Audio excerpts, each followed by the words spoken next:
Ini adalah hasil sedot lemak Rita. Kayak lemak yang kececeran yang nang kanan nang kiri.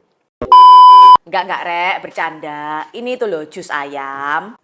Bu, ayamnya ibu kan sudah beranak pinak, 70 turunan. Makanya tak sembelih terus tak bikin jus ayam. Hah? Gimana itu caranya? Lady Boss tuh kadang nggak sadar kalau peliharaan ayamnya sudah terlalu banyak.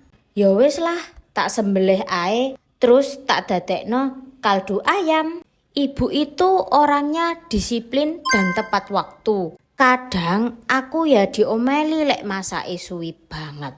Makanya aku nyetok kaldu ayam buatanku sendiri, guys. Bikinnya gampang, pakai slow juicer dari Mito, tinggal cemplang-cemplung.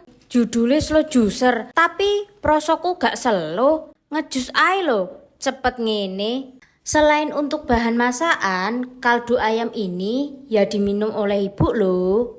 Jadi nggak sia-sia ibu ternak ayam sebanyak itu. Toh ya ujung-ujungnya dinikmati sendiri.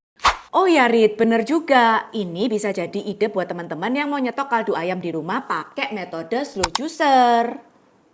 Pastikan ayamnya ternak sendiri.